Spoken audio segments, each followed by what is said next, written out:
views and opinions expressed on The Big Llama Show are those of the host and guest.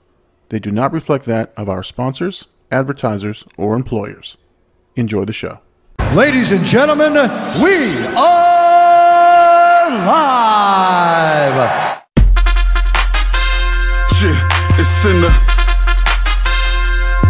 She ruckus. That beat, let's go, let's go, let's go, let's go.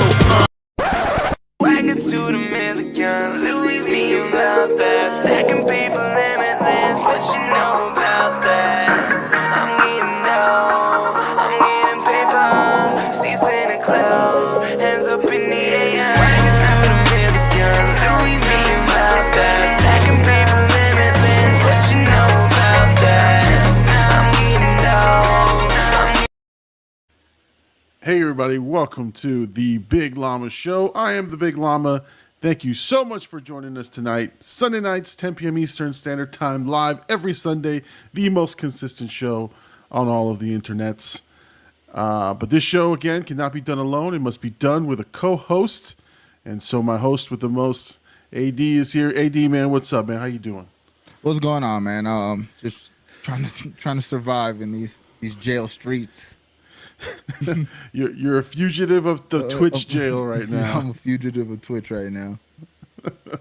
So if you guys, if you guys who watch the show all the time know that AD does the fight nights, UFC fight nights, and what happened? So tell me your story. What the hell happened on your fight night? I don't really know what happened exactly. I just know that we got suspended for 48 hours, excuse me. We got suspended for 48 hours. And I'm assuming it's because, in my head, because we've done these fight nights. I mean, honestly, it's probably like the 10th fight night we've had. Like, in the span of however long. And I was just wondering, like, maybe with the green screen, maybe, like, it showed too much of it. I don't know. So we got banned. It was a crazy night. I wasn't as mad because when I looked, I had 24 viewers. I was getting followers. Like, the stream was popping, and then we got banned. And then I'm like, at first I was like a little discouraged, and then I look at the Discord, and we still had like 19 people in the Discord. So I was like, man, I can't be mad at that. Like, what do you want me to do? Like, yeah, I took a risk, and whatever. We'll be back on the grind. I've been on the YouTube grind, Yeah, exactly. I'm your competitor now. Yeah, we're going to talk about that because it was pretty interesting to see you. But yes, we got to see. Oh my God!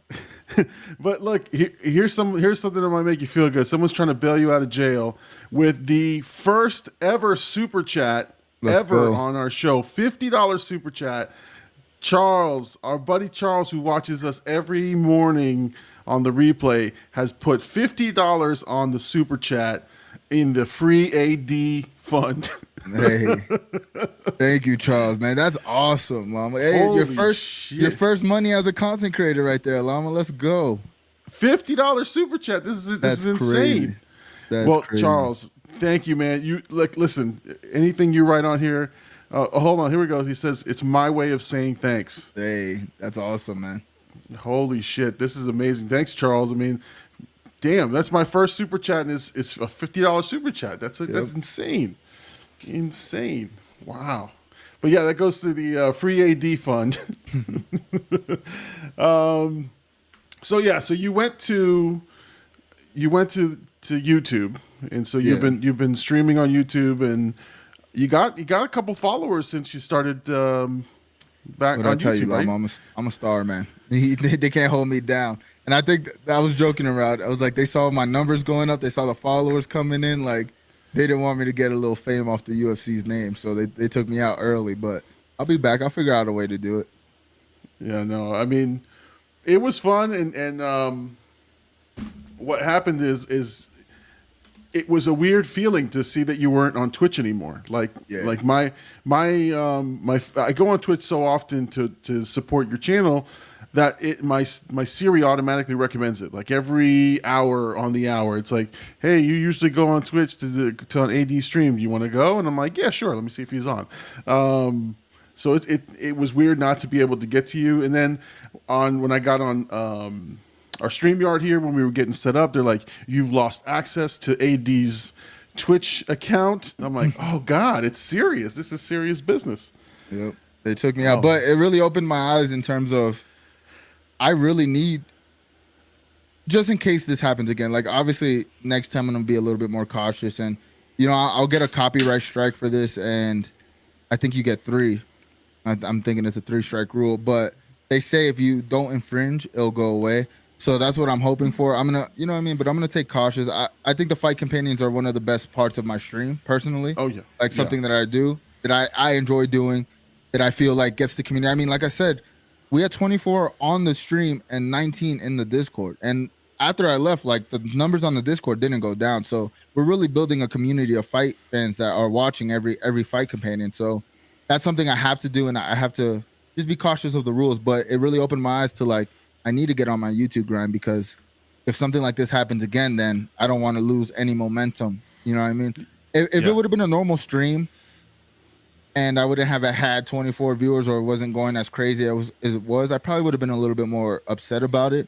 But the fact that, I upgraded all my systems and I had one of the best streams in terms of, just a normal night, like I can't complain, man. I broke the rules. It is what it is. But when I come back, I'm taking over.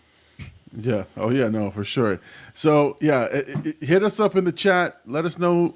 Hit us up with free AD, and if you're on Twitch and you got the ADs, throw those ADs in I the bet you chat. they're not even there anymore.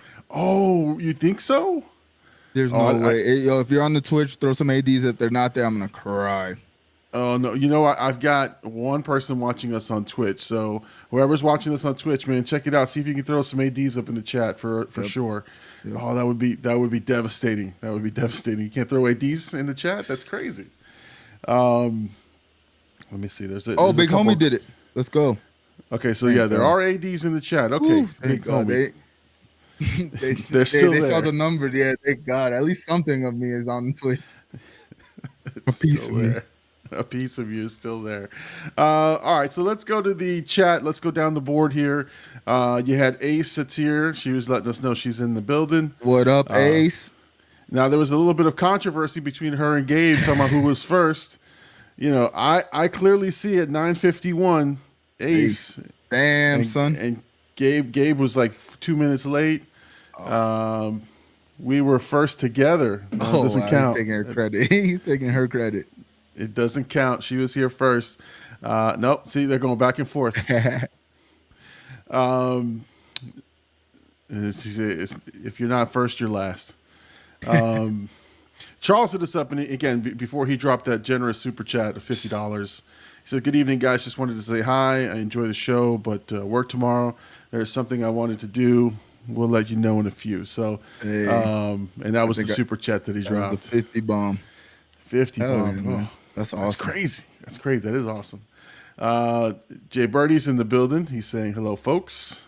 You were letting us know there. Let's go. Chat mom. Chat mom's throwing llamas in the chat.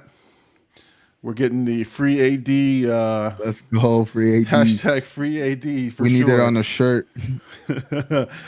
Jane says, "Shit got saucy on the fight night."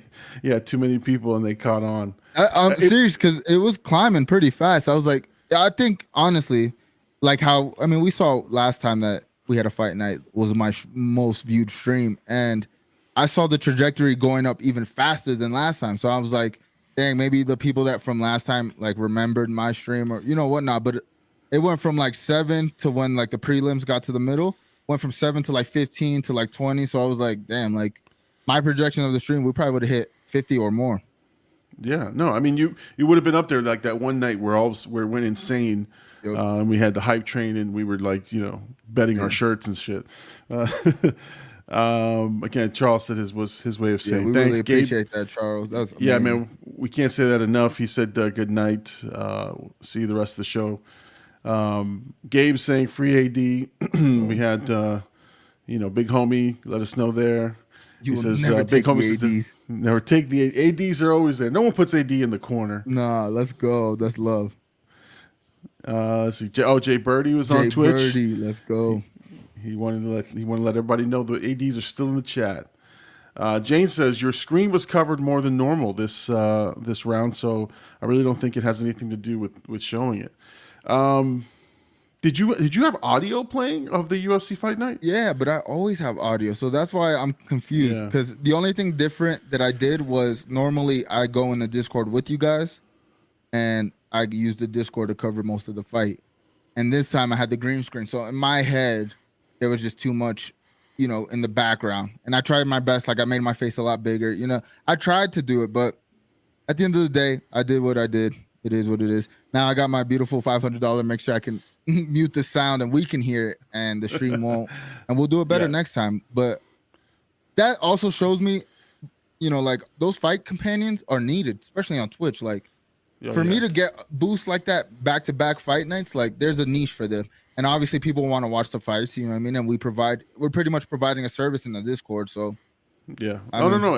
And I heard the one guy who left his mic on, he was talking about it. He's like, hey, if you want to watch it, you got to come to Discord, and like he was explaining it to somebody who was watching with him. So I think it's a growing thing. Charles wanted to let you know, AD. He says, AD, I'll figure out how to get into Twitch. Yes. And he wants you to know. He goes, hey, what can I say? I'm old. Let's go. Now, Big Homie says you got snitched on, son. That's what it was. Yo, somebody reported you. Yo, no, they gave me the name. They actually gave me the name of somebody who reported me. So if I find you, it's on site. Twitch is dirty. They tell you who did it? Yes. They gave me the claim. Yo, they text my phone. Like it was actually kind of like impressive, like how fast they got me down. I was like, Jesus. Jeez. Charles says good night to you both. Good night, Mr. Charles. Hey, good night, Charles. $50 super chat. Thank you, man. Let's go. So okay, so Twitch sends you a message and tells you who did this. What is the name of this perpetrator? Can we not say it? It's like Chris something, but I don't know. Like it wasn't like a username. It was like an actual name, like first and last. So I don't know if it was like maybe it just said like well, I forgot the words they used, but basically it said this is the person that hit the claim. So I'm thinking it's either a person in Twitch that maybe just like filed the claim and took me off, or it was the person that told on me. Oh my God! So the plot thickens. Now we've got some folks here supporting AD. You hit them up with the free ADs in the chat. Now Gabe is saying, "Let me know who the snitch is, AD. I'll run down on that bum." Yeah, I'm gonna have my hitters come get you, boy. If you're hate watching, it's all satire. Right, exactly. If you're hate watching, whoever you are, Christian, if that is your real name, we don't like you, man. We don't like you at all. That was not nice. All right, so okay, so next fight night, are we doing another fight night? I'm gonna continue doing it. I mean, when I did it on YouTube, there was no problems. You know what I mean? So, and like I said, I fixed the audio issue to where we can hear it, the stream can't. I might have to put it'll just be us talking. You know what I mean? It'll be a legitimate fight companion. I was using the backdrop and stuff like just because I was so, I don't know. I guess because I was so small that I didn't think they were gonna catch on as fast. But again, the last two fight nights, my stuff goes crazy. Like I'm pretty sure people are watching. Like, so next time we're gonna do no sound. We're probably just only gonna have the timer with the rounds and the names at the bottom, and we'll do it like that, and we'll keep promoting the Discord because they can't shut the Discord down, So we'll keep promoting that, and we'll keep growing, man. Because I think, like I said, to me it's like gaming.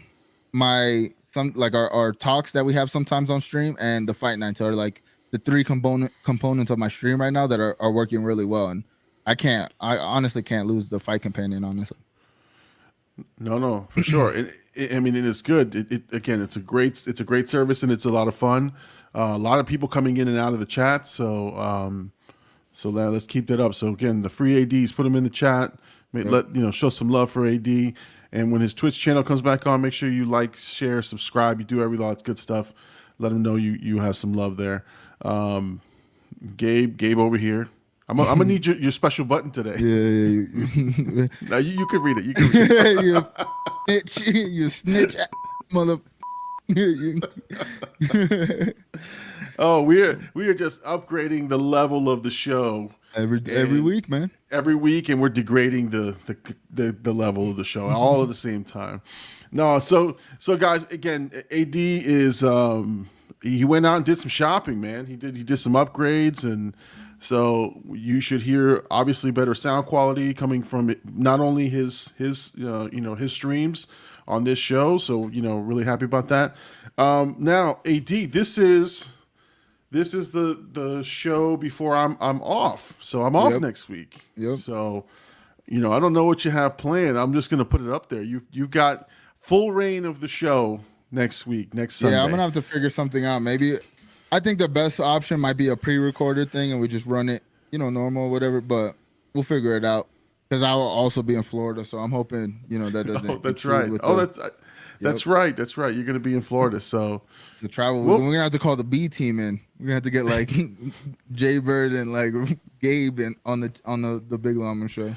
Let's go. Whatever we got, man. Whatever we got.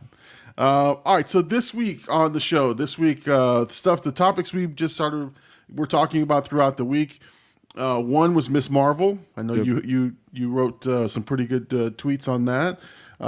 Joker 2 was greenlit, and you want to have a bit of a discussion with me on that one. You had the worst hot take. It was disgusting. Man. We're gonna go back and forth on that one because I have some thoughts. Let's see, Obi-Wan Kenobi again. If you've watched it, if not, then I'm gonna tell your mama. I'm gonna tell one of our super fans that you did not watch it. Yeah, I did not.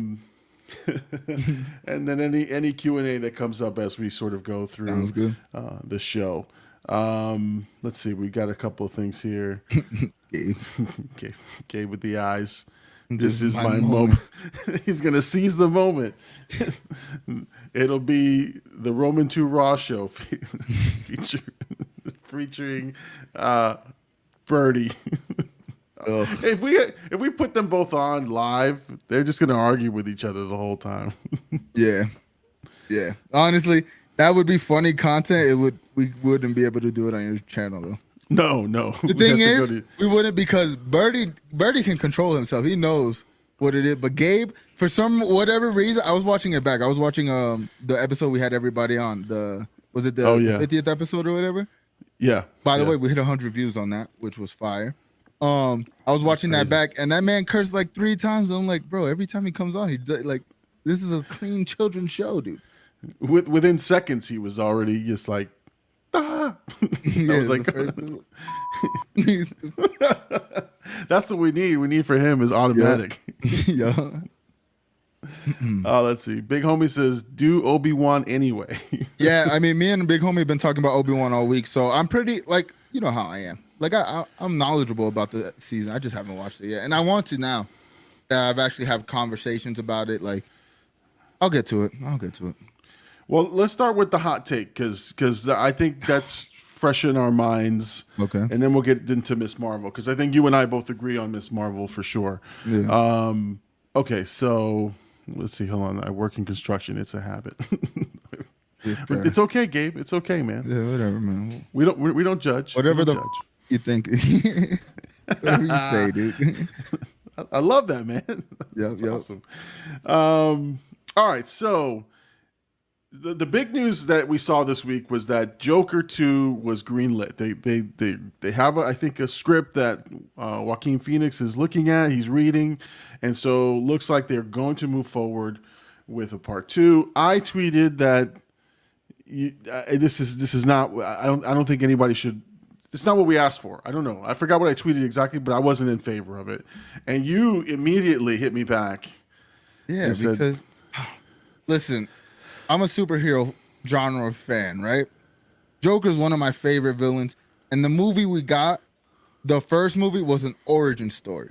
So for you to be like, well, we didn't ask for it, it's like, no, Llama, you didn't ask for it. Everybody after they saw that movie was like, we need more of this because one, I like that it's away from the Batman lore. It doesn't need that series doesn't need Batman at all, in my opinion, because we seen how he became the Joker. We never got the name of the Joker in the comics like that. I mean, there was like a couple instances where we got a name of the Joker, but that was the first time we seen that character and in that world become the Joker. And I think there's a good story to tell in terms of how he becomes the crown prince of crime. Like I think, especially with the performance that Joaquin Phoenix gave us, I think if we saw the buildup of how he gets control and his, how he gets his loyal people behind him, I think that's the story we need. So I don't know. I don't agree in terms of we don't need a second movie, because I think us having a second movie would be best. Would make this first movie even better. Because they went in it as a one shot. They went in it with one singular story, and that story was told perfectly. But if they can do that again and wrap the second story, even if we only get one more, if they can wrap it in a nice bow, I don't see no harm in it. And if we get a better makeup than that, because that was terrible. Well, okay, so then I see it differently, and this is good. This is why it's good to have these discussions. I see it as a singular movie that was a character study, and I get it. You could have made this movie without the name Joker, and it still would have been a good movie, but I don't think it has the legs that it would have. I don't think it would cross over into the appeal of the comic book fans. So, when I watched the movie, I watched it and I said, not that I thought it was unnecessary. I think it was great that they had those elements, but I thought, okay, if we didn't have the Bruce Wayne scene at the end, I would still be fine with this movie. And it, to me, I'm not saying it's a perfect movie, right? But it's one of those movies that it impacts you. And I'm always afraid that you take something so perfect or something that you feel a certain way about, and then you take it and you all right. And a total cash grab, I would say total cash grab. I mean, it made almost $1 billion. Any Hollywood studio, any executive would say, absolutely greenlight a second movie, right? And obviously, Joaquin Phoenix has been very particular about the movies he picks, and he's not one that does sequels. So for him to jump on board is exciting, right? Well, So as soon as the movie came out, he was already saying he would be down for another movie, and that was at that time, before we even knew the numbers, before anything.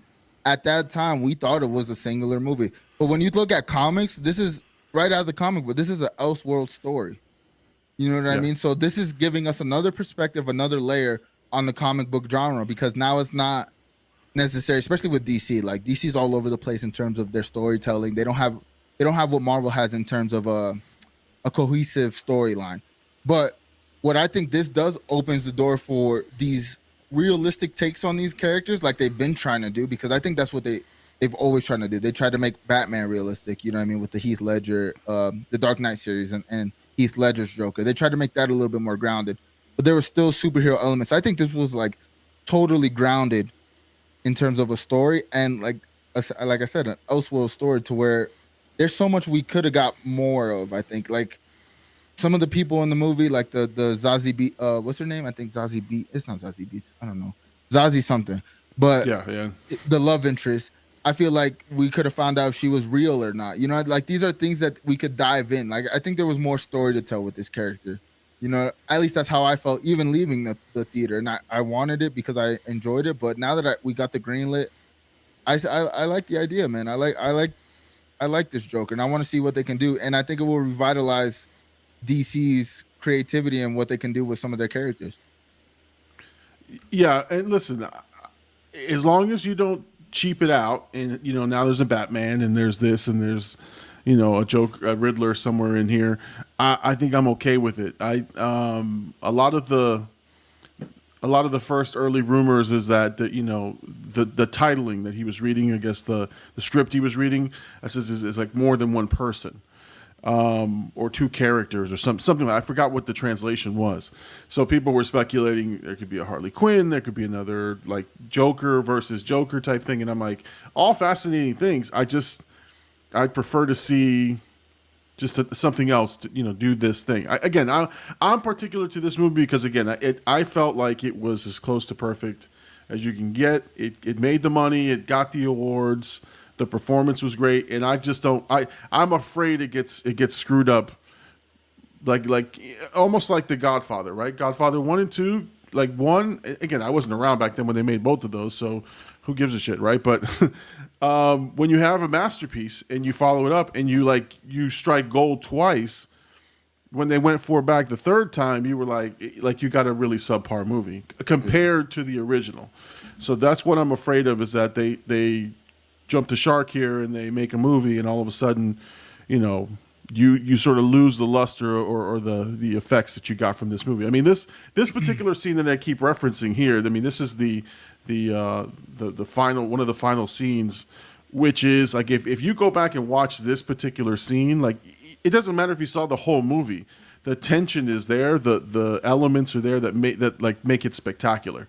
And so again, I'd like to experience this again, and hopefully they can do the same thing again.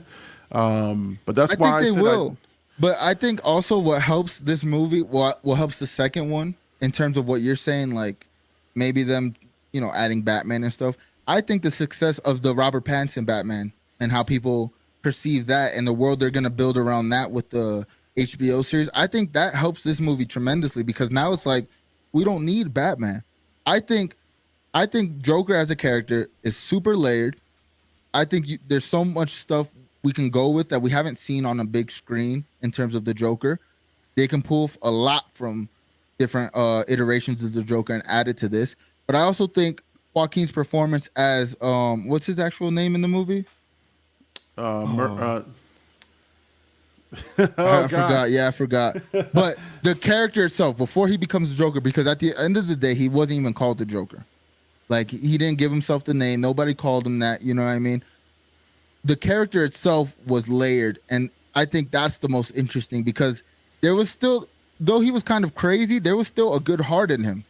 And I think that's what I think it's going to be more of a deep dive of this character. You know what I mean? I think they're going to go deep. And like you said, Joaquin Phoenix, pretty particular with the movies he's putting out. He's not going to let them ruin this movie, especially for the success it was as the artsy film it was. And I think that's where we're not going to lose anything, I don't think, if I'm being honest. And when I saw you say that, I was like, oh, Llama, come on, man.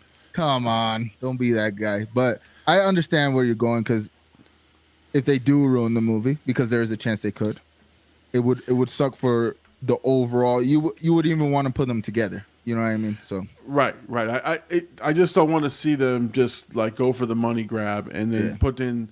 I get. Well, and the problem that I have with a lot of things that people are doing nowadays is that there's so much fan service. There's so much, we've got to put this cameo in for the fans who want to see this. And that's what I think happened to Doctor Strange. And like, people were like, I wanted to see this, but I didn't get that. And it's like, let the movie like flow itself. Let it be its own thing. So I'm afraid they'll do the same thing with this one. But again, Joaquin Phoenix is pretty particular about the scripts that he does, and I think he just doesn't pick a movie for money. So I think this should bode well for the creators, as long as they give. I think it's Todd Phillips doing the same, the guy who did the first one. As long as they give him the creative control and not try to like run interference, I think it should be fine. Let's see. There's a comment here. Chat Mom says, I'm wondering if they'll still use a lot of the color theory they did in the first. Yeah, I mean, there was a very specific color palette and structure and everything else. So hopefully the same thing. Yeah, or maybe they change it for his mindset, right? I mean, I mean, again, the movie we got was an artsy movie. It was a filmmaker's movie. It wasn't a superhero movie. It wasn't a supervillain movie. It was an artsy filmmaker's movie. So I think they're going into number 2 with that same mindset and how they can take that character and elevate his story. So I don't know. Hopefully, maybe I'm just being very optimistic, and I'm hoping they aren't going to ruin it. But your take was still trash. No, I'm kidding. Listen, it's okay to agree to disagree. I will wait to see what happens. Yeah. But like I said, I'm still cautious about it. But you know me, man. I always keep an open mind, and I'm going to be one of the first people to go watch the damn movie anyway. Yeah, for sure. I don't care what they, like, I don't want it to ruin it, but I'll be the first one to say, take my money. So, anyway, so in the chat, in the comments, guys, let us know if you think Joker 2 being greenlit, is it going to be? Do you think it's going to be good? It should be bad. Is it going to be a success? Like, what are your thoughts on that? Let us know in the comments as we go through here, or if you're watching this on a replay, let us know in the comments there. If you agree with AD, he says it's a good thing. I say I'm cautious about it. I don't know if I want it to happen. But you're not saying like you don't want it, to be honest. You're just saying you don't want them to ruin what they did with the first film. Which with that part, I agree 100%. Yeah, I mean, like I said, I'm not stupid. Like any executive worth their weight, you get $1 billion movie, you're gonna go, no shit, let's just put another sequel out. Why wouldn't you? Like that's a no brainer. So I get why they're doing it. I just hope they don't fuck it up. How's that? Yeah. Jay Birdie lets us know here he agrees. With what though, Birdie? Very vague, Bird. Very vague. Pick a side, Birdie. Pick a side. Don't worry, man. You can still be on the post. You can still be in the post Llama show. It's okay. Anyway, so yeah, let us know what you think about that, and let's move on to the next topic, which you and I both agree. We watched Miss Marvel. You watched the first episode. Yeah, I watched and you enjoyed the show, right? Thoroughly enjoyed it. Honestly, I was going in kind of expecting after the first trailer. I was kind of expecting to like it just because it was so different from what I seen. But for me, what I liked about it was the representation. We seen a different it was actually like a different culture we got to experience in same city that we've been in. I mean, for every Spider-Man movie, you know what I mean? So it was like the culture was different, and I like that they're using the animated. I mean, you see it right there where they're using like the word bubbles, and they're using that animated style because the main character Kamala is very they call her like a daydreamer. So I like that it gives it that real life comic book, almost what Into the Spider-Verse did for the animated series. I feel like this is exactly doing that for this show, and I enjoyed it personally. I can see where some criticism is it's a little bit like childish, but you got to understand too, like as Marvel, they're trying to hit every demographic they can. And I think this hits a certain demographic of like younger generation females, brown people in general, because we don't really see that representation, especially like they made a big thing with like her being the first quote unquote brown superhero. I mean, we got that with the Scarlet Scarab and Moon Knight, but now we actually get the official like title character being a person of color. You know what I mean? Other than, we saw what happened with the Captain America stuff and, the new Captain America. But with this, I think it just brings another dynamic, and it brings like a quirky little feeling to the MCU that kind of was needed. Yeah, I agree. I love, first of all, I love how playful it is. Yeah. That it's like, and some people were comparing it to like a Disney Channel series or whatever. I didn't care. Like, I thought it was great. I thought it was a lot of fun. And you're right. One of the things I read, right, and I hate that we have to talk about shit like this, but Big Homie says this was that was cute as fuck. You missed the beat, man. I missed the beat. Dude. I'm not good at it yet. So I hate that we have to talk about this, but we wouldn't be, we wouldn't be us if we didn't talk about like the things we read. So, I was reading that there's a lot of hate groups now, talking about how this is the show that they're trying to force down. And I was apprehensive. Like I was watching, say, okay, let me see if I see that, right? Like, are you like over the top? The show was the show. Like, it had its content. Yes. Okay. She's Muslim. Who cares? It's her culture. It's her identity. But it's not like they're telling you you have to convert to watch the show. Yeah. I found it fascinating to watch just a different culture interact, and some of the stereotypes in the Muslim community, like the mom being overzealous about success, and all those things hit home with me because that's kind of some of the same things we get. At least for my area, from Peru and stuff, we get the same shit, which is like you got to go to school, you have to do this, you have to do that, and it's again, it was just fascinating. That's that immigrant mentality, though. When you really think about it, and that's beautiful to see. Like, to me, the representation is important, and I like talking about it, especially on the show, because there's so much hate on. I mean, we're seeing it with Obi-Wan as well, and like what's her name, Reva or Reva? Oh yeah. But Oh I don't know her name, but I haven't seen the show clearly. But even with that, like you just see the hate, and it's just like people want something to hate on. They can't just say I don't objectively like this show. They have to find reasons that don't really align with them, I guess, quote unquote. You know, I don't know. no, I mean, listen, the show, like I was saying, the show is good. It's a Yeah. good show. The story is good. It's quirky. It's fun. The characters are likable. It's all like I didn't have a lot of expectations going into it. I'd be honest. Like this wasn't the show I was like, oh my God, I got to watch this show. So when I watched it, I guess I was pleasantly surprised that I was so entertained. Yeah. And I've told you this before too. Sometimes you need a show that doesn't necessarily have such complicated issues and terms. Yeah. It can be simple storytelling. This is her origin story. And it's fun. It's fun. I'm not feeling like, oh my God, I gotta. It's something. Who's coming up? No, I'm really interested in her character. I mean, she is just like she exudes that that personality, that charisma. Like you want to watch her more. Her family dynamics are fun. Like the family that who the guys they've cast as her family, her friend.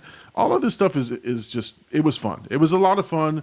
I was surprised, and I just hate the fact that people were taking it to be something completely different. And who cares what her background is? It's a superhero concept, and it's so great. It was so much fun. So, I think I like what I also like is that there's not like expectations in terms of like it necessarily connected. Not like Moon Knight. Like I felt like Moon Knight, there was like we knew it was gonna be very closed off in terms of the MCU, but we still wanted like hopes of like it tying in. This I don't care. Like I just want to see this story played out. Whoever hurt the bad guy, like we don't even know who the bad guy is, or I don't know who the bad guy is. Like I don't know anything about this show, so like I'm just excited to see where it goes, where it takes us. It feels like it's gonna be like very self-contained in terms. I mean, they gave us a little mid-credit scene that might open it up a little bit more, but yeah.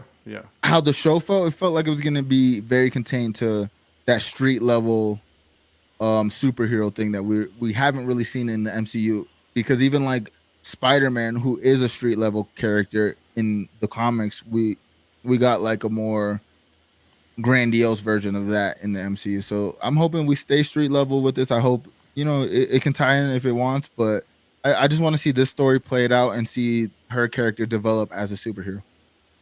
No, for sure. Chat Mom says here, when will people realize comics are literally for the minority? That's what comics are about, and superheroes are. It's who made them. So, I mean, they're stories. They're stories of folks that have extraordinary abilities, extraordinary powers, and it's to entertain, it's to have fun, it's to lose yourself. And yes, sometimes you have to identify yourself with a character, so they have to have character traits. But And I don't the think you same- have to identify. I think it's just human nature. Everybody, Right. Like I for me personally, and like I just noticed, like everybody finds where they can see themselves in. You know what I mean? When we were growing Yeah. up, like in our age, I didn't really see superheroes that look like me on the big screen or on, you know what I mean, in the Marvel Cinematic Universe. Like I knew of them, just because I knew about comics and stuff. And like I think a part of my dad too, like that was something he did, like was like show us the characters of color and stuff like that. But again, that just to the human nature. So I get why people, I mean, I don't get why they're outraged about it, but I get where they're like, oh well, it doesn't really fit me. But it's like it doesn't have to fit you. It fits a whole different population, and that's perfect. Like we haven't seen a Muslim superhero yet, and I think that's something dope. That opens it up for millions of people in the world. Yeah. So it might not be for you, but it's for other people, and people just got to understand that. Yeah, and it's the evolution of the comics. Like, yes, at first they were there were a bunch of white guys who were comic book characters, and then the extra comic book characters they were, the extra superheroes they were creating were kind of supernatural. They were, The Rock, and they were, these different elements and things that were not necessarily a captured, type of person. But yeah, over time they've evolved. Over time things change, and the stories get more complex. The stories get, more interesting. So I again, Miss Marvel was great. Knocked it out of the park for me. Yep. Big Homie has a pretty good point here. It says Riva, right, isn't the best actress, but she doesn't deserve half the shit she gets. Which again, there are Facebook hate groups that like have tens of thousands of people that, and with a shitty premise like, oh, Miss Marvel, why are they replacing Captain Marvel? And like, you clearly didn't read or know what the hell this is about. She idolizes Captain Marvel, and so like for you to join a Facebook group or that just shows the lack of knowledge of comic books. Like if you're a casual comic book fan, just say that, but don't act like this isn't a character that's been. It's not like they just made Kamala up. She's been in the comics since the 80s or whatever. I don't know when her debut, but for a long time. It's not like they were like, well, let's get the brown version of Captain Marvel. No, it's not that. It's, they're on the same team, so it's like that just shows the lack of knowledge. And it's like, what, we're gonna get the same plain stories we always get? Like, this gives another element that we haven't seen. Like, why not just be happy that we get more? That Marvel has so much content that they can make things for that fit every storyline. And I think that's the beautiful thing of Marvel. But with these hate groups, we're always going to see it, man. There's always going to be people that don't agree or see things the way we see it, or have a very narrow-minded view on life itself. So yeah, sucks. And listen, and if that's your thinking, then that's your thinking. Like, again, my job isn't to sway people and to say this is right or wrong. I'm telling you, I think it's ridiculous that you have that kind of hatred in your life, that you would join Facebook groups and talk shit and DM, actresses on because of what they look like. I think this is the most ridiculous thing I've ever seen. Yeah. I would say you're a keyboard tough guy, right? Like I hate that stuff. I wish it didn't happen, but we got to be realistic. It happens all the time. Yeah. People have these thoughts, and that's why these groups and these online chat groups are huge. I mean, again, this wasn't peanuts. This wasn't like 30 people in a chat group. I think it was a 15 to 20,000 people have joined this one group under the premise that this was something it wasn't, and I think that's just stupid. Like, and again, you didn't know, you didn't read the comics, you didn't watch the show, you just joined this group because you're following everybody else and saying, oh yeah, they're trying to replace Captain Marvel, which is so stupid. But let's get to the chat. We got a couple of comments here. Chat Mom says a lot of them are actually Jewish, and the themes and plots are based on Nazi and segregation and World War II. People want to be bigots and don't even know the history. Yeah, that's a lot of the comics were against the Nazis. That's a lot of comics in the World War II area. That's what they were about. Captain America, the Red Skull. Like, what do they think that is? Right. It's clearly, just their version, or their animated version of the world as it was at that point.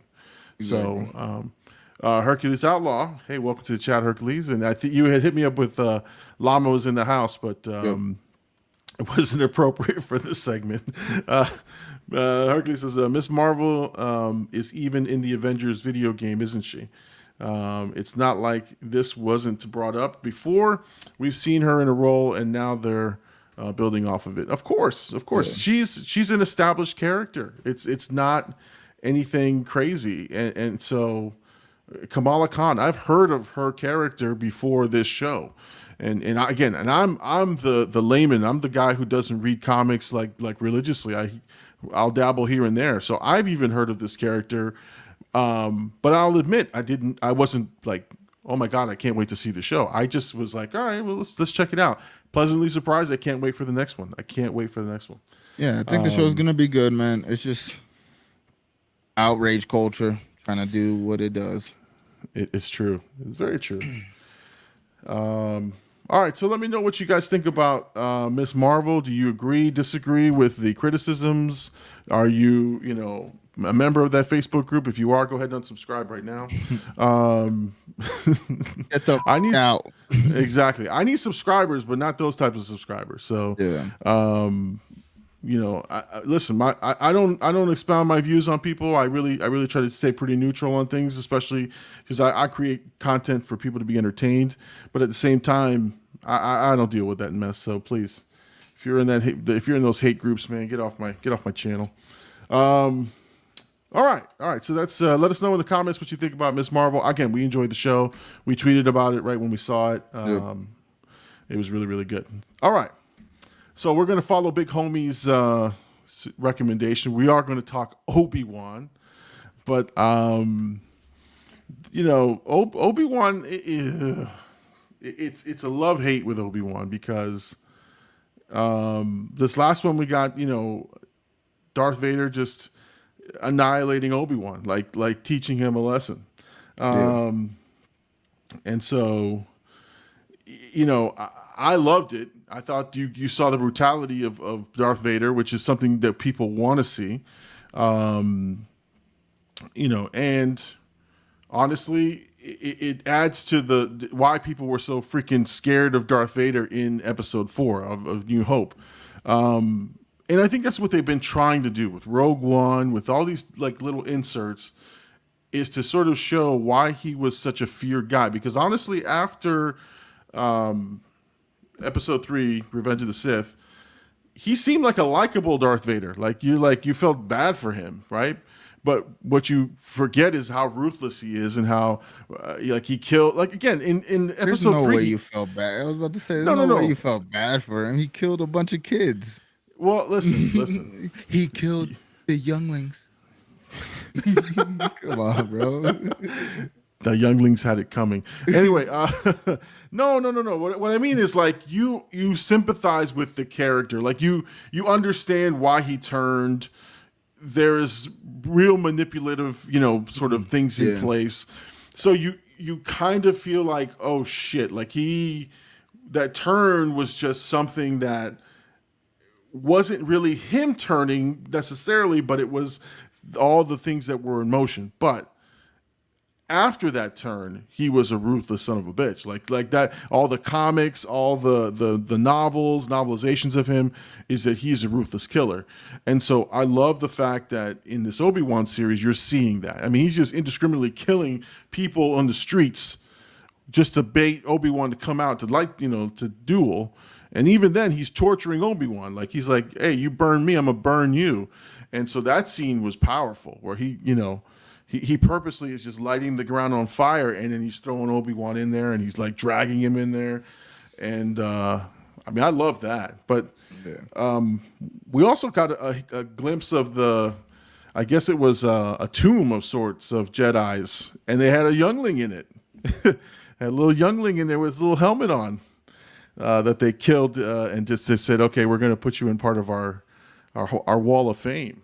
Yeah. So I think with Obi-Wan, man, my only thing is and of course I'm checking out reviews and I'm seeing what people are saying. I'm having conversations with Big Homie about it. And it's just man, this story's not gonna go anywhere.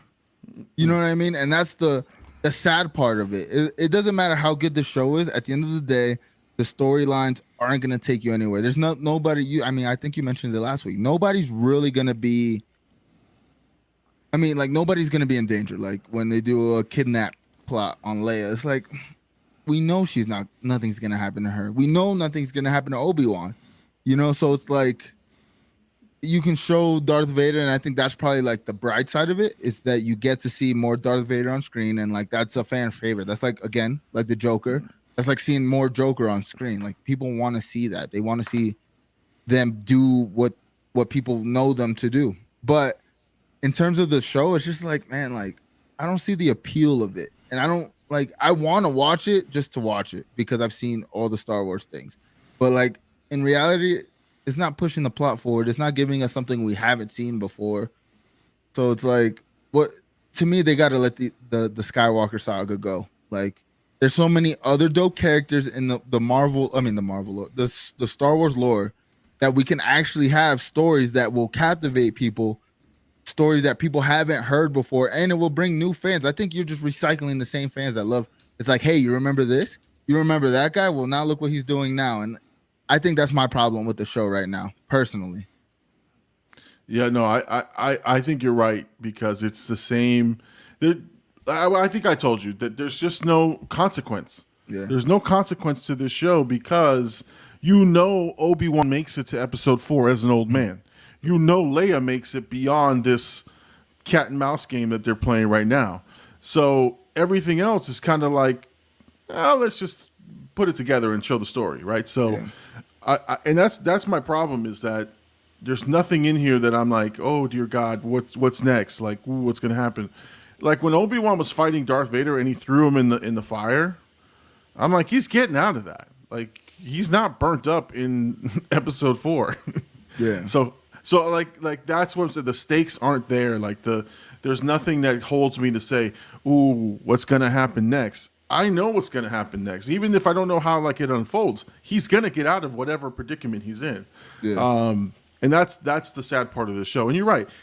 A lot of people who love Star Wars will love this show and we're watching, but you're not getting anything new. So I honestly, you get a new look at the lightsaber though, by the way. But there's like the new glow that they use. It's nice, but it's different. It's way different than anything. It would have been nicer if like the video game that they made recently, where the dude from Shameless was playing the character. I forgot what it is. Force Awakens. It's not Force Awakens. That's the movie. But it's Jedi Fallen Order. Yo, Fallen Order. Yes, I feel like if they would have made a show of that, would have been more interesting than that. Than this. And like me and Big Homie were talking about it. It kind of hurts Star Wars that it's so long. Like if Star Wars was Marvel right now, and Star Wars is putting out, episode 4, episode 5. You know what I mean? Like they're putting out the movies now. Then I think this show would hit a lot better. You know what I mean? I think the show would just do better if there was movies that correlated with it. But the fact that we've already seen the end, we've seen literally the end of like Leia's life, Luke's life.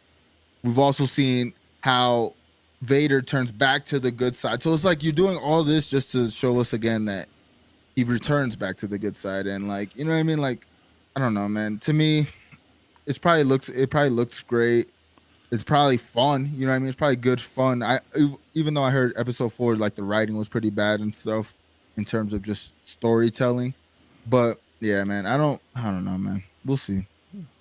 I think eventually Star Wars is gonna have to use other properties. They're gonna have to get away from the Skywalker thing, and I think that's the same kind of criticism you can give for like the Force Awakens and that trilogy. It's like you gave us new characters, but you tied us into all the old characters. So now it's like Han gets his big moment, Leia gets her big moment. The people from it's like, but you have all these new characters like Poe. They didn't do shit with Poe. You know what I mean? No. Like even he's supposed to be Force sensitive too.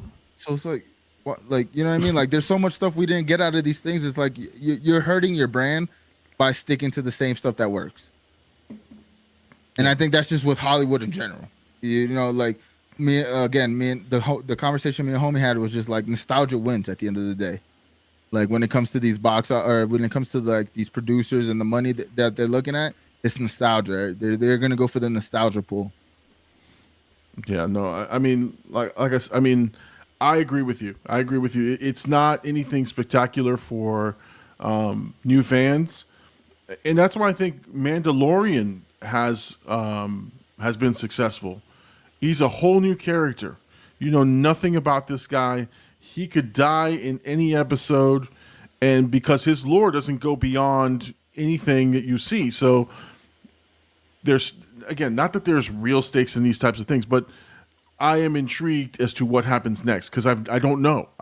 He's not tied to anybody. I mean, right now he's tied to Luke, right? A little bit to Luke, young Luke, with Grogu and that kind of thing. That kind of impacts a little bit, but Luke is not the center point of his show. Like he will meet up with Luke and do one thing, and then he's off to his own adventures. Yeah. So if Luke continues to tag along with him, then it's going to weigh the show down.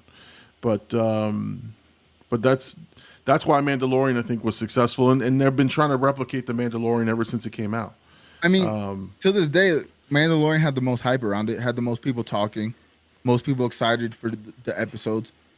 I don't hear people clamoring to go watch Obi-Wan. I'm not seeing it. And I'm talking about reviewers who are adamant Star Wars fans. They're like this show is cool, but it's not what we want as fans. And this is, I think, the detriment to Boba Fett. Why Boba Fett? I mean, I think there's other things in Boba Fett that made it not as good.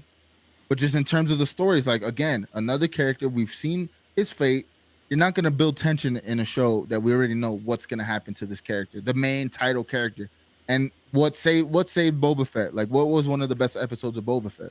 When the Mandalorian comes in. So it's a new character that you guys are building on. So it's like the Star Wars fans are telling you what they want. It's just it's Disney, and I don't know if Lucasfilm's still a part of it, but you know, it's that company that's holding this franchise back and the lore. Like, there's so much lore that we don't know. Like, what if we got a series, like, for me, I mean, we've seen it in Clone Wars and like the cartoons, but like a Darth Maul series after the Phantom Menace. That would be a story I would want to see, because it's like, well, that's one of the fans' favorite characters from the prequels. He seemingly dies, but in lore, he's not dead. He comes back and he actually gets stronger. So it's like, I would love to see that series. I don't need to see Obi-Wan, you know what I mean, a younger version of Obi-Wan when we already seen him old. We seen his Force Ghost. Like, I don't know, man. No, it's true. Like I said, something new. And I think the new Star Wars movies that they're going to put out, it goes all the way back to the Old Republic, all the Knights of Old Republic. I think they're going to introduce characters, either some that you might know from novelization, but for the most part, brand new characters, brand new stories.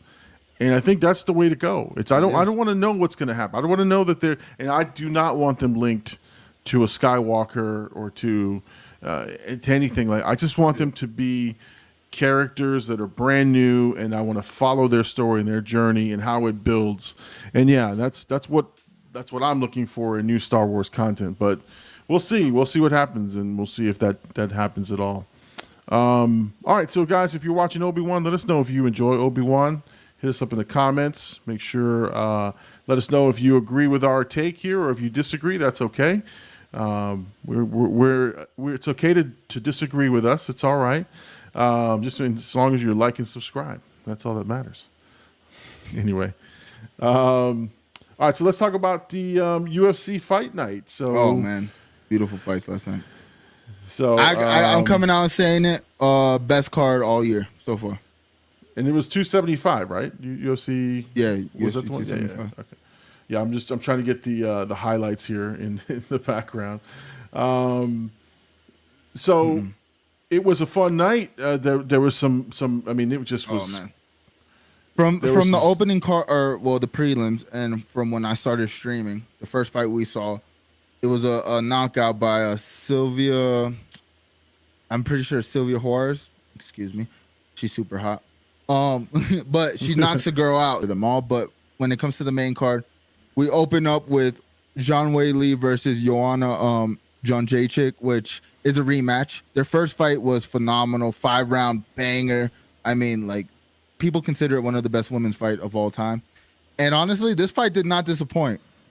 I thought personally that Joanna was going to win, and I was hoping Joanna wins because I wanted to see the trilogy. But when you see how well Weili improved in terms of like wrestling, because in the first fight, she only got taken down, or no, she only got one takedown in the first fight, the whole fight. Within the first minute and a half, she got 2 takedowns. So that off the bat, I knew it was a different fight. And she just showed that she's putting in the work. She got better. And I think even DC said it on the desk that, you know, she went and trained with them. And he was like, yo, she was training like a kid. Like, you teach him something and she soaks it up and now she knows it, you know? So that's dangerous for that division, because she's already, like, I mean, she was already champion at one point. She was the first Chinese champion ever. And she comes and finishes the fight with a spinning backhand fist that was disgusting. And I don't know, man. I think that division's on. I mean, like I said, she was already champion, but that division's in trouble right now, because the one weakness she had was her wrestling, because her power's there, her striking's there, her cardio's pretty much there too as well, because I mean anything we saw in that first fight between them, she has good cardio. So we see a legend go out on her own terms when she wants, and I respect. There's nothing but respect for that. And like Wei Lee said, like, you know, she basically said that she beat Joanna, and Joanna passed down her legacy to her, and now she's gonna hold that legacy until somebody comes and beats her. And I respect that about it. I thought it was a wonderful fight, and you know, happy retirement to Joanna. Yeah, and it was shocking, I guess, to her. Like, I think people in the crowd were shocked, and it was like what? And then she put her gloves down, and that was it. So she was done. She was done, and that, you know what? Like, and her reasons are obviously why people do things is their own personal reasons, but I'm always fascinated by them. And she laid it out. She's like, I want to do other things. I want to have kids. I want to, and it was just like, it's my time. It's like, this is what I want to do. So much respect for that. Especially, I think she knew it going into that moment. Like, I don't think regardless of the outcome, I don't think there was. It. So I'm usually pretty up on. I didn't realize the fights were in Singapore this week. So I was wondering, like, I was waiting all week for like the press conference and all that, because I like reading. I like listening to like how fighters talk going into a fight, and you can kind of honestly, I think a lot of like predictions and stuff is based off of that, because like you can see their confidence. But I didn't see anything that said, hey, she might retire after this. So it was a big surprise to the community for sure. But like I said, at least she gets to go out on her own, and she is older, so she's like 35, 36. Like, women have a time clock on when they can have kids, and you know, I'm sure she wants to get it done as soon as possible and actually live a different part. Like she said, I was training for 20 years. You know, that takes a lot out of people, and then you're fighting at that. She's been in wars. They call her the boogeyman, like, or the boogie woman. Sorry. And it's like, she's been in war. She's not. I mean, even yesterday was a scrap. So hey, nothing but respect to her. I'm excited to see Wei Lee. She's now the #1 contender. She's gonna fight Carla Esparza for the championship. And I'm honestly, I thought we would get a rematch between her and Thug Rose, but Thug Rose already beat her twice. So unless she gets the championship, you know, after she beats Esparza, which in my head she's beating her no problem, we might see that rematch again. Yeah, no. So what were the other big fights that you had? So you had Wei Lee, and then you had, and then in the co-main event, which, you know, I know Llama doesn't. Llama has a thing about co-main events. I don't understand. But in the co-main event, we see Valentina Shevchenko versus Talia Santos, and I think this was a brawl, man. We've never, like I was telling you, Valentina is this is now her 7th consecutive title defense, but dominant all other 6 besides this fight. This is the first time we ever seen her get tested. I mean, she was still stronger than the girl. She still had more skills than Santos, but Santos was slick on the ground, and Santos was putting her in compromising positions that even me, homie, Birdie, we were all calling the fight for Santos because it went 5 rounds. We thought the decision could have went to Santos, and somehow, you know, Valentina squeaks it out. I think this shows a little bit of chink in her armor. I think she's gonna go back and continue to get better, because that's what she's a murderer. Like, this girl, Valentina Shevchenko, is one of the best fighters, pound for pound, women or male, in the UFC. Like, like what she does in that division. Now, Big Homie was saying, and I thought it was a good point, maybe she goes up, or like she needs new blood, because the past couple fights before this Santos fight, it seemed like these girls were no match for her. So until the division catches up to her, I don't really see anybody like challenging her like that. I hope we get another fight with this matchup, because it was such a good fight. I mean, back and forth. Like, Santos was taking beating at some points. I mean, she's even got her eye compromised. She got I think they had a head collision that like shut her right eye. So to me, I want to see this fight again, because I think there's things that Valentina could have improved on, and I think that even the Santos girl, I think she could improve on a lot of things, because she had Valentina in a couple times where she had her back, and obviously she's Brazilian, she's a black belt, and it was like she couldn't put her away. And I think that just goes show the strength of Valentina and how good she is skilled wise. But with the Talia girl, like, I think she needs to come back with better striking and needs to go for the finish, because and again, I think if she didn't get that head collision, she might have pulled away with this fight, because before that happened in the 3rd round. She was already Yeah. up 2 rounds on my scorecard. Like in my head, she's up because both rounds she finished with on like good positioning. And so go ahead. Wasn't Shevchenko's corner also saying like if Oh. you don't move, the fight's over, right? Yeah. Like you're so they thought that it was scoring towards Santos, and that's Yeah. Now, I mean, like and- she was getting beat, like she was beating the girl up a little bit more, but in terms of scoring and points, Santos was winning, and I think that was good cornering by her corner. Like, yeah, you got to go, and I think it won her the fight ultimately because she turned up the 5th round. I mean, the championship round, she showed what she had. Now she didn't put the girl away, which I honestly think shows testament to Talia. Like, she was getting hit with some shots that any other person in that weight class is probably going down, especially after 4 rounds of that, 5 rounds of that, you know. So all props to Valentina for winning, continuing the 7th fight. This is her 7th fight, continuing the reign. You know, like she was joking around like I'm running out of rubies on my belt, and I think that just shows how good she is. But we need to see more. Like, I would like to see a rematch of her and Amanda Nunes if that ever happens. I would like to see maybe she goes up and tries to fight. Like she said, though, like, I want to continue to fight for my belt. So we'll see, man. She has a lot. I think it showed the MMA world and that division that there's some holes in her game. And if you can get her there and you can finish, you have a strong chance of taking that belt away. No, for sure. So then we had the main event, not the co-main event. So the main event, Glover and I can't see the guy's name. It's Yuri Prohaska. Okay. All right. And that was an interesting match. Oh man, that was the best fight of the night. And mind you, like I said, from when I started watching the fights to the last fight to the last bell, every fight was a banger. But this one was definitely fight of the year so far. Like there was like a meme where it was like the old guy, like somebody pulling up on the old guy with a knife, and he's like, "You better call the hospital." And then the next one was like, "Not for me though," and has a gun. And they were saying that was them every couple minutes in the round because, man, it was like. Now let me set this up. Yuri is a crazy skilled fighter. I mean, he comes from unorthodox like ways of punching. Like his punches come from different angles. His movement's crazy. He's very hard to hit. He keeps his hands low, which you would think he was very hittable, but he wasn't. And you can see Glover, like, it was definitely a classic battle of striker versus grappler. And Glover was trying to take him down, and he was successful early on. But this man's not takedown defense, but his ground game defense was superb and kept him in the fight all the way until the 5th round. And I thought this fight was so close. So it finished by a rear naked choke with 30 seconds left in the 5th round. Yeah, I mean, I thought it was going all 5 rounds. Yeah, I thought it was going to go all 5. And the scorecard said if Yuri won that 5th round, if the judges gave it to him, the fight would have been a draw. Glover would have still been champion. They would have just had a rematch. It would have been a unanimous draw. But then if Glover win, he just wins the championship.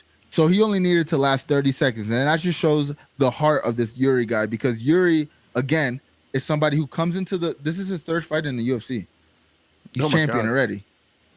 They put him against, he held out on coming to the UFC because he said, like, in his interviews, like, I want to be the number 1 guy. Like, I'm not coming here just to fight. I'm coming here to win. So he waited, held out. I think he was fighting in Japan and other places and just building his repertoire. And when he got here, they gave him 2 number 1 contenders. I forgot the first guy. I'm pretty sure it was Anthony Smith. And then it was Dominic Reyes, who fought John Jones and went 5 rounds with John Jones. And he finishes him in, like, I think the 2nd round or something like that, 3rd round. Wow. But this guy is a menace for this division, and like the way he moves. And like I said, Glover being 42, you know what I mean, older. He was like the oldest person to gain a championship belt. He did the best he could, but it just showed like this guy's talent. And the fight wasn't clean at all. Like both fighters were making mistakes. Both fighters were like in strong positions to finish the fight. Like there was multiple times where I'm like, oh, this fight's over. And then they reversed the situation and get on top and it was just a back and forth fight. I thought it was a good fight. I hope we get to see another one, but Yuri's the light heavyweight champion right now, and I think he's gonna be a problem for that division because he's strong, he's unorthodox, his striking's there. He clearly showed that his ground game is okay enough to stick with somebody the likes of Glover Teixeira, who says he's got some of the best jiu-jitsu in the UFC. So it's like, man, the stars the limit. And I think he's only like 29, so he's got to run. He's got to run, man. Yeah, no, for sure. And so listen, I would say this, guys. If you like this analysis and you like these breakdowns, join AD on the Fight Night Companion.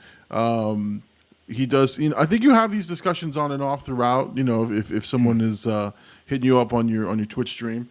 But you definitely get great analysis. You get the big fights, so make sure you're following AD on Twitch or here on YouTube.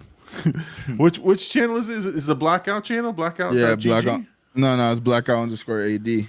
Okay, so Blackout the AD. personal page, yeah. If you can't get him on Twitch, that's where he'll be. If he's out of the Twitch jail, he'll be back in Twitch. Yeah, So, hopefully by tomorrow night. Hopefully.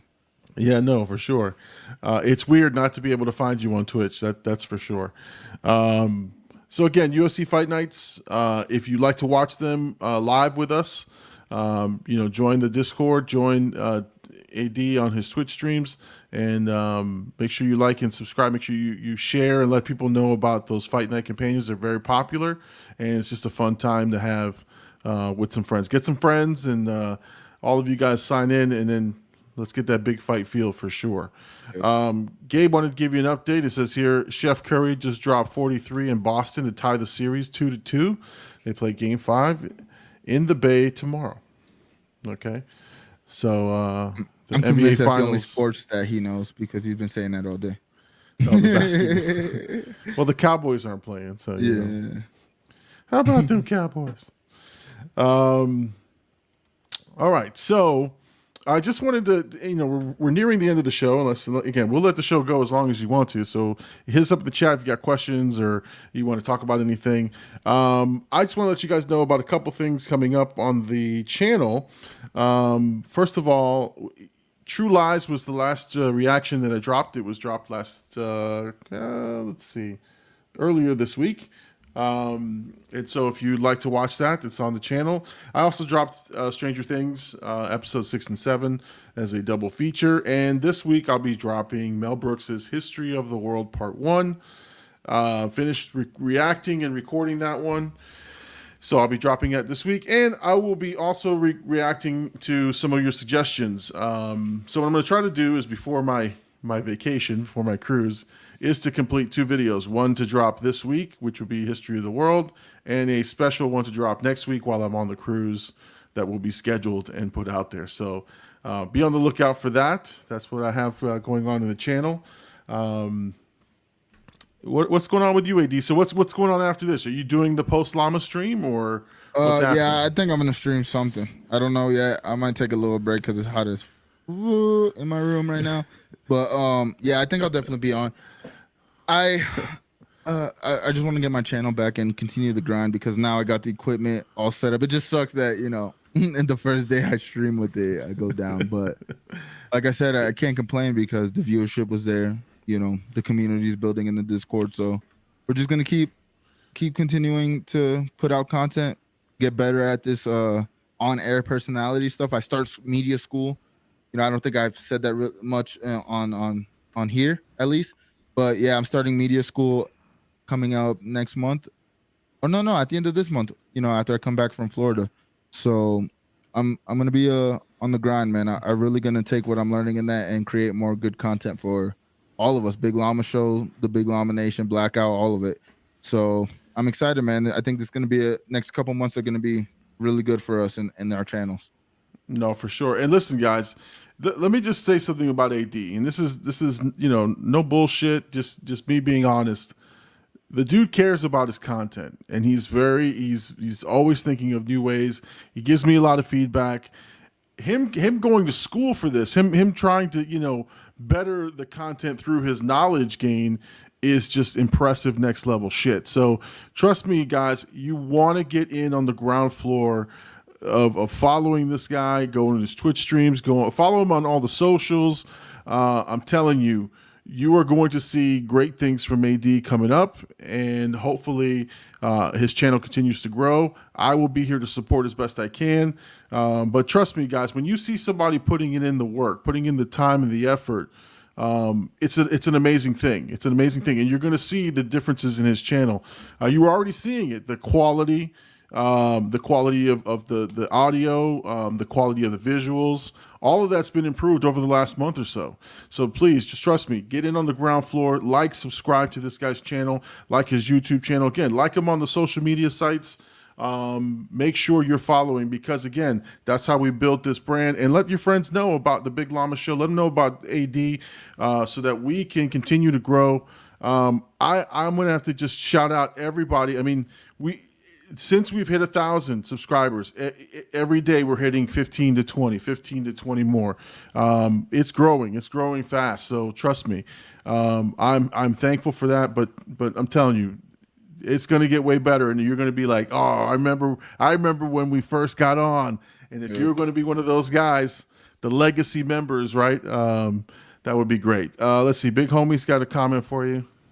Hey, good guy, that AD guy. Hey, thank you, brother. No, but really, thank you, Llama. Like I've been saying it the past couple of weeks, because we know we had a lot of monumental moments, and we keep reminiscing on like where we started. But I'm not joking when I say, like, I see myself having a stream where I hit 100,000 viewers, or I see myself growing to this level. And the fact that I'm actually putting things together, and I always say I've had this idea for a couple years now, 3 years. I've had almost 4 years of this computer being built, and the sole purpose of this computer being built was to do the content. Now I'm consistently doing it. I'm consistently seeing the growth. I mean, even on TikTok, somebody asked me what happened to my channel today. So like, I really believe that the school is going to give me another edge in this, and I think I'm really going to take this content thing by storm. And I just hope everybody here in the Llama Nation wants to follow the journey, man, because I'm bringing us all with me.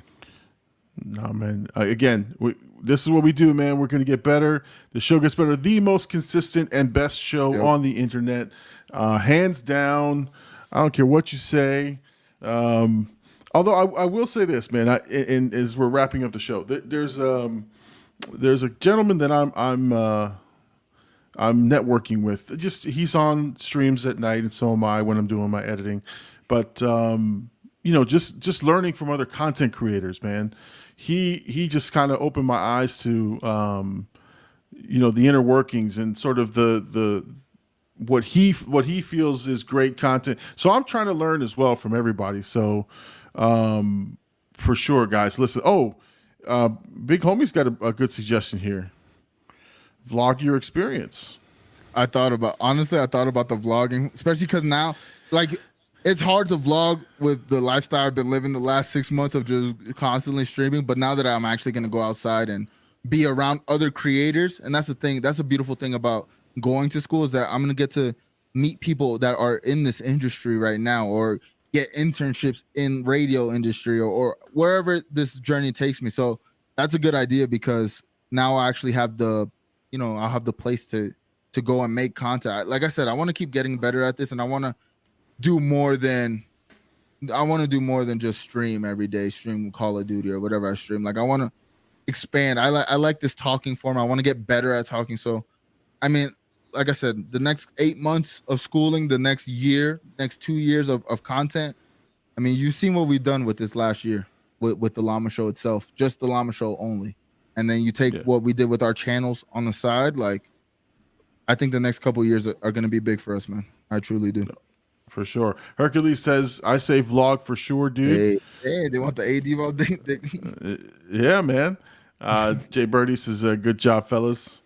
What was the last word? I want to hear you say it. Nah, I ain't saying that. Do it. Rar. Say it. Rar. All right. Gabe says, I want to see the blackout vlog. Oh man, the vlog's popular. Well, I mean, you know what it is that honestly, it's like you want to see the journey, you want to see the pain, you want to see what you're learning, you want to see the inside scoop to and it's weird because I'm starting to like that type of content as well. I want to see people's sort of what they're doing to navigate through to become better content creators and stuff like that. So trust me, a vlog is not a bad thing because it sort of shows the arc of AD, right? Like, okay, how you started, and look, you can even see it just in videos. And I know you hate that I keep playing the first videos. I'm not going to play it today. Thank God. But visually, voice tone, content, like everything has Confidence. improved. Confidence, yeah, everything. The character, the personality. I'll tell people this, man. Like this is us. Like I think this is us, but there is an element of showmanship that comes with the show, where I didn't understand that at first. I thought I'd just be myself and do my thing, and I didn't realize like you have to have a little bit of showmanship, a little bit of confidence. And so I look at my first videos, man, and I cringe because I was mumbling and I was kind of like here and I was in there, and I thought I was doing a good job. I loved my videos. It's like, oh, my videos are great. Now I look at them and I'm like embarrassed that we even sounded like that. Like our first Mortal Kombat video, yeah, we had a little bit of chemistry there, but man, we were like on top of each other. We weren't sure. We were like laughing, and it just wasn't as good as I thought it was. Like looking back a year, but it's just the growth. It's the growth of the channel and the growth. It just shows how good we've gotten now. Because when you, like, I mean, the showmanship goes to like you see it on stream. Like, oh yeah, I don't think I'm like the most outgoing guy, but when I'm on stream and I'm like in my element, I'm having a good stream. Like, it goes a long way. Like, you know what I mean? The 80s in the chat. Now I have this soundboard where I can add even more. So again, we're just gonna keep getting better, man. And you either get with it or you get flown over. You heard? Listen, coming to a city in Tampa late 2023. Are you hinting at something, brother? I know, big homie. But I will say this as we close the show. Yep. If you have not heard AD playing Pokemon, narrating what is happening on the screen, you have to check that out. That's my hidden talent. That's my hidden talent. He does voices. He does like characters. He's making all kinds of commentary. I'm telling you, some of the most entertaining stream I've watched in a long time. And again, I watched the stream obviously because I support AD. But trust me when I tell you, when I got in there and you were doing the voices, I not that I forgot that you were AD. I just was like, this shit is funny. Like I'm just sitting back like, oh man, what's he gonna say next? Or what character voice is he gonna do? And I almost like lost myself in saying, oh shit, that's AD. That's just that's my guy right there. But yeah, you guys got to check that out. That's fun shit for sure. Yeah, that's definitely the Pokemon. It's funny because Pokemon's what got me started in this content journey on the real. Like, I'm going to tell everybody that it's obviously hip hop as well, but Pokemon was like the first time where I was like, oh, I could do this too. And now that I'm actually getting to experience it and it kind of resonates, like when I have my Pokemon streams, like most of the people don't really care about shiny Pokemon, but they're watching and talking in the chat because like I'm having a good time. And like you said, when I did the playthrough for the first time and I was actually like in character with it, like I thought, like I was like, oh wow, like I need to continue to do this because again, as we say, like the more I do it, the better I'm gonna get at it. You know, that was my first time doing it. So imagine when I'm doing it consistently. So again, more content. I gotta do this for the chat though, for homie, if you want to bring that up. Drop the clue bomb on them. You know what I'm saying? Let them know that we here. And then you had my leg. So if you've ever watched the Blackout AD channel or Blackout in general, if you've watched it on Hercules channel, I've always breaking my legs. And it's kind of a thing. We always say drop the ADs in the chat, but I added this to the soundboard just in case. You know what I mean? Just in case somebody breaks their legs. So that is awesome, dude. I heard we're gonna add the D to D in the fight companion. I had one for yesterday, but I erased it because I got insecure about it. It wasn't as good as I thought. So we're gonna have to get one. I'm actually, honestly, I'm working. I'm not even joking. I'm working on the D to D fight companion shirts on my Teespring account. That's hilarious. It's very generic, but it's just something that I'll try to get out for us. Again, I have the design pretty much ready to go. I'm just having a problem with this uploading. But yeah, D2D Fight Companion shirts coming soon. just to help. Just to help. All right, so guys, we're at looks like the Bewitching Hour. We got a lot of people in the chat. I want to thank everybody tonight. We got Ace, we got Gabe, Charles with the $50 super chat. Holy shit, $50 Charles super paid us chat. more than I make an hour on a stream. No, but when it's funny when we say it like that, right? But when you really like put it in perspective, like he just gave us $50, and he's like he said to say thank you, because every morning after our show's over, he's in the chat. He watches it every morning on his way to work, and it's like, man, what we're doing, it just goes to show what we're doing is paying off. Little right now, but it's paying off, and it's going to continue to grow, and there's going to continue to be people who enjoy our content, and honestly, or where they look forward to us filling their day. So let's keep going, man. Let's keep doing this, man. I'm excited, That's man. right. Oh man, And AD's in the chat. Let's go. Let's free never AD. go away. Free AD's in the chat. Free AD from Twitch jail. I got a young brother. They should chronicle. You should vlog that for sure. Day 2 of me not being on Twitch. Oh, I'm here. I'm miserable.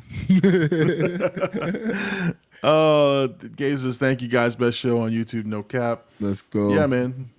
I mean, if I say it, I mean it, man. Best show on the internet for sure. I love it. I watch it, and I'm not that guy who's like, oh, I don't watch my stuff. No, I watch my shit over and over again, and but I'm always analyzing it. I'm just trying to figure out how we can make the show better. And It's like watching game film.